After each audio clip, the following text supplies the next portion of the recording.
Muy buenas tardes a todos y todas y bienvenidos de nuevo a vuestra casa del oráculo de Delfos 700. Hemos titulado el vídeo de hoy como debate o diálogo político. ¿Para qué sirve discutir de política? Y bueno, debo deciros antes de nada que he querido ofrecer esta reflexión porque esto responde más bien a una cuestión mía propia, personal, experiencial y bueno, pues a algo que yo he vivido y que he querido compartir con mis amigos y amigas de este ágora digital, digamos, ¿no? Del oráculo de Delfos 700, para ver si a alguien le puede servir.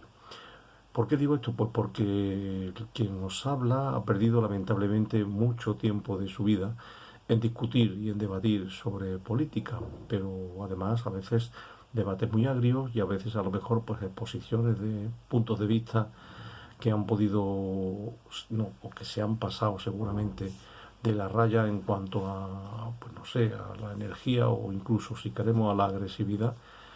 Y bueno, yo creo que nunca es tarde si la dicha es buena y esto es una especie como de confesión pública que, repito, la hago con la mera intención de no limitarme solo a una reflexión, digamos, de corte teórico o filosófico, cuanto a un compartir experiencial por si alguien lo puede aprovechar. Hay algunos temas, yo estoy convencido con el paso ya del tiempo de que hay algunos temas en los que la discusión es absolutamente inútil y contraproducente. Digamos, nos ponemos un poco como con el tema del fútbol o con el tema de, ¿no? Cosas como muy viscerales. Y en concreto, el tema de la política y el tema de la religión, yo creo que son de esos temas en los que se hace muy difícil el debate y se convierte casi siempre en discusión. ¿Qué diferencia habría entre el debate y la discusión? Hombre, pues yo creo que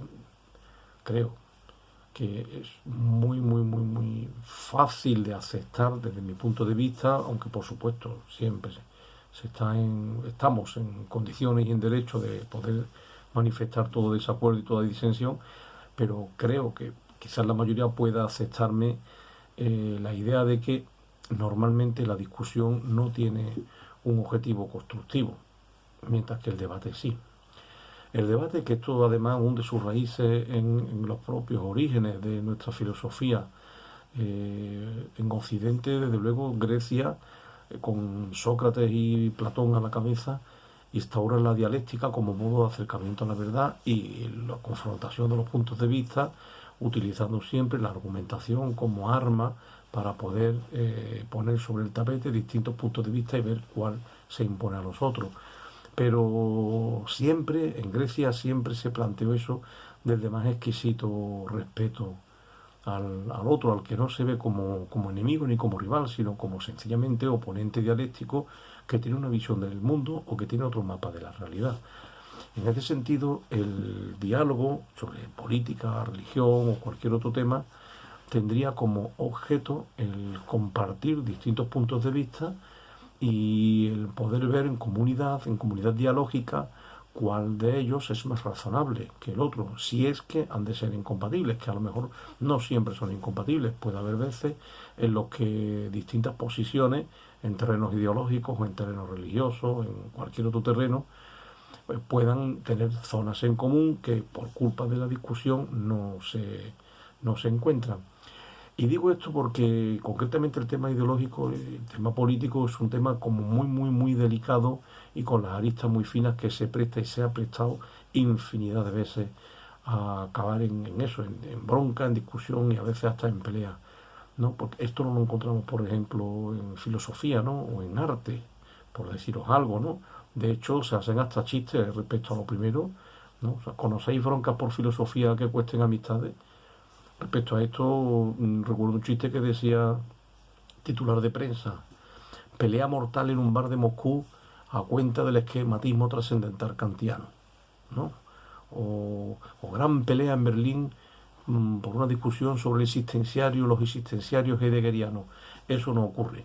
Sin embargo, ¿cuántas veces, por cuestiones políticas o ideológicas, se han roto amistades, se han peleado la gente, se han agrietado las relaciones, etcétera? ¿Por qué? Pues porque cuando estamos discutiendo, esto yo lo estoy llevando hoy al tema político, pero podría servir para cualquier discusión en la que, bueno, el único afán sea quedar por encima del otro. Pero me interesa el tema político porque es un tema especialmente sensible y sobre todo porque es un tema, ¿no? Como ya decía Aristóteles, nosotros somos, el ser humano es un zoon politikon, somos animales políticos por naturaleza y en la política pues nos estamos jugando una gran parte de nuestra vida y sobre todo de nuestra socialidad y de nuestras relaciones sociales y humanas. Entonces, cuando dos personas o más se ponen a discutir, ahí lo único que hay es como una confrontación de egos, al fin y al cabo, donde cada uno de ellos se sienta a sí mismo que su yo es la identificación con esa idea. Yo soy el que piensa esto. Entonces, cuando yo me identifico a mí mismo con mis ideas, que no son más que pues mapas mentales, ¿no? Pues son interpretaciones de la realidad, al identificarme yo con eso, con esa interpretación de la realidad, pues cuando se me opone otra y se me opone además desde las vísceras y desde el ataque o desde la agresividad, lo interpretamos de modo automático y consciente como si fuese un ataque a mí. Pero esto no tiene ningún sentido porque ningún ser humano es sus ideas. En el momento en que yo no soy mi mente y mucho menos mis contenidos mentales, yo soy mucho más que eso porque mis contenidos mentales cambian continuamente, pero mi verdadero ser es siempre el mismo. Pues el que se ataque una idea mía debería dejarme completamente indiferente, ¿no? Es decir, ¿por qué mi mapa de la realidad, por qué mi interpretación de la realidad tiene que quedar por encima de la tuya? No tiene ningún sentido, salvo que perdamos de vista que efectivamente todas nuestras ideas sobre la realidad no son más que creencias. Pero en tanto creencias o interpretaciones están perfectamente sujetas a error. De manera que cualquier discusión o pelea política o ideológica no sería más que la expresión automática o inconsciente del dogmatismo, ¿no? Es decir, entendiendo dogmatismo como lo entendemos los filósofos, como la posición de aquel que cree que está en posesión absoluta de la verdad y los demás en el error. Cuando yo confundo mis creencias o mis mapas mentales con la realidad absoluta, pues, y encima me identifico con ellas como si ese fuese mi verdadero yo o mi persona, pues entonces ahí la única salida que queda es atacar y defenderme. ¿Por qué? Porque las posiciones que pongan en riesgo o que pudieran poner en debate mi propia posición pueden ser interpretadas como un motivo de inseguridad o de miedo, puesto que reflejan mi yo. Yo soy el que piensa esto, yo soy mis ideas, yo soy mi pensamiento. Si atacas mi pensamiento, me atacas a mí. Entonces, conscientemente me siento inseguro. Por eso, toda discusión es simplemente una batalla de egos en la que los dos, pues si son dos, si son más, pues los que fueran, pretenden siempre quedar por encima del otro. Pero cuando intentamos racionalizar esto desde el punto de vista no ya solo filosófico, entendiéndolo desde la posición de la antropología o de la filosofía del lenguaje o de la comunicación o de la mismísima teoría del conocimiento, sino también y además desde el punto de vista psicológico, la pregunta que para mí cae por su peso es ¿y eso al final para qué sirve? Es decir, por muy convencido que yo esté de mis ideas y tú de las tuyas, ¿para qué sirve discutir sobre ellas? Si nos paramos a pensarlo con un mínimo de sensatez, un mínimo de sensatez, cuando una persona está muy, muy, muy aferrada a sus ideas, por mucho que el otro le ponga las evidencias más claras, lo que se suele conseguir como efecto contrario es, digamos, lo que se puede conseguir como fruto de esa imposición es una especie de efecto rebote. El otro todavía se enreda más en su propia idea o en su propia creencia como si fuese un ovillo y no hay quien le saque de ahí. ¿Por qué? Por lo que estamos diciendo antes, porque lo interpreta como un ataque a su yo. Entonces, cuando alguien, por ejemplo, está convencido de lo mismo que yo, pues entonces hablar en plan fanático, en plan integrista de algo, para los que piensan como nosotros no tiene mucho sentido porque no les hace falta que les concienciemos de nada, ya piensan lo mismo. Y para los que piensan diferente, de ninguna manera les va a hacer pensar el que yo me ponga en plan, pues eso, integrista o en plan totalitario a imponer un punto de vista como quien tiene la verdad absoluta.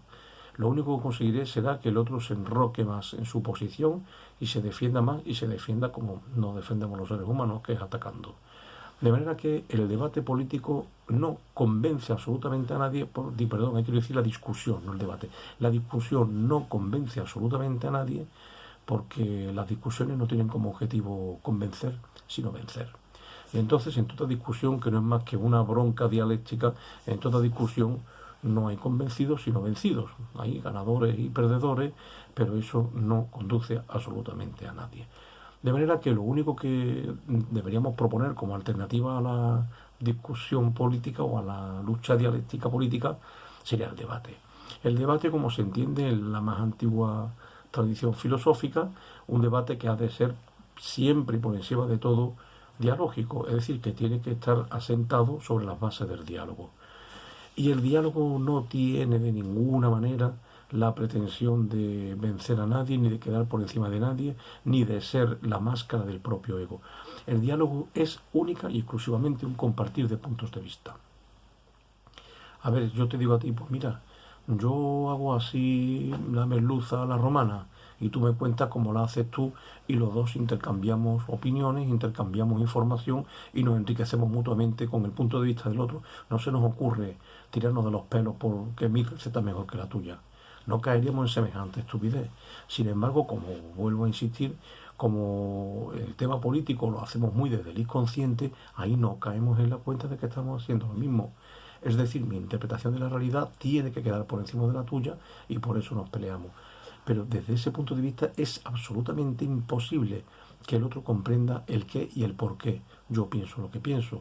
Del mismo modo que yo también me incapacito a mí mismo para poder comprender al otro. El fin último de todo diálogo es el intentar comprender la posición del otro. ¿Por qué el otro piensa lo que piensa? Si nosotros no renunciamos a la violencia y a la agresividad dialéctica, jamás en la vida nos vamos a entender. Y entonces, pues, la bronca política, ya sea en una discusión de bar o ya sea en las redes, que es donde más abundan, o en los parlamentos, al final son de alguna manera el preludio de la guerra.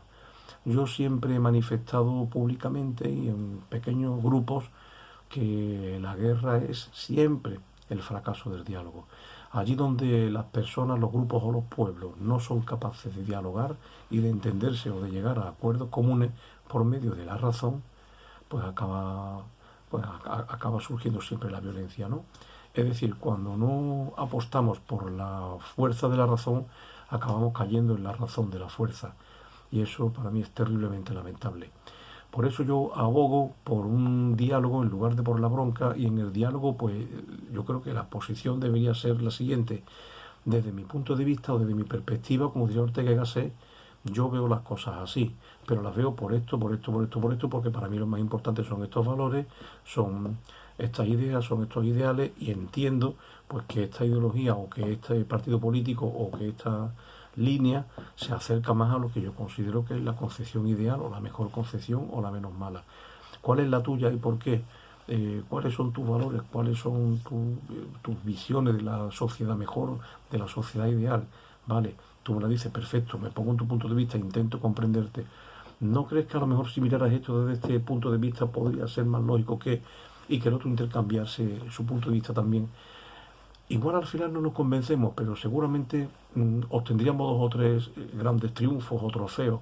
En primer lugar, podríamos llegar a comprender al otro, que eso en sí mismo ya es un fin y merece la pena. En segundo lugar, podríamos a lo mejor caer en la cuenta de que hay zonas en común, zonas donde podemos encontrarnos y no tener que estar siempre en las antípodas.